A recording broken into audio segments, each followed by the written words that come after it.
The right type of leader. Most of us in the United States are focused on domestic issues when electing a leader. Healthcare, border walls, illegal immigration, legal immigration, infrastructure, and the list goes on and on. Now, these are all good issues and should be addressed. However, very little thought is put into what goes on outside our borders and whether we should even care. Some of us are like ostrich. We put our heads in the sand, only paying attention to our immediate surroundings and needs.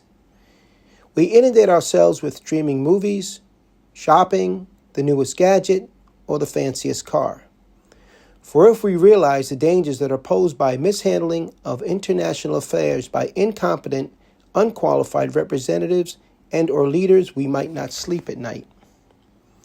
There are nuclear arsenals that are controlled by not-so-friendly countries. These weapons have the capacity of taking out an entire city and its inhabitants within seconds. Not to mention the fallout would eradicate millions more on the perimeter, leaving the land useless for a millennia. And that's just one Trident missile launched from a submarine. The United States runs third as far as potential yield of these nuclear weapons.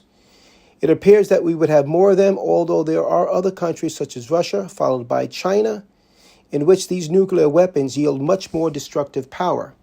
To give you an idea as to the power we are talking about, most of our modern nuclear warheads make Hiroshima and Nagasaki look like firecrackers. They yield hundreds, if not thousands, of times the destructive power. That brings us back to the United States. What type of leader is necessary in the White House? One that has a temperament, intelligence, wisdom, experience in government, and competence that would prevent one of these planet killers from striking the United States. We think of the people that are in charge, that are responsible for launching our weapons. Do we have confidence in their capacity to do what's right?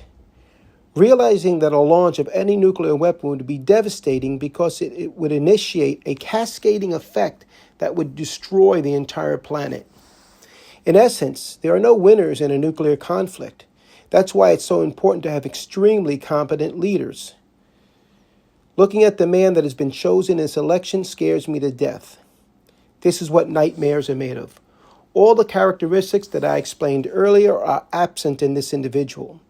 It makes them a clear and present danger not only to the United States, but to the rest of the world. It's not whether we have more money in our pockets that's the issue. It's whether we will have any pockets at all.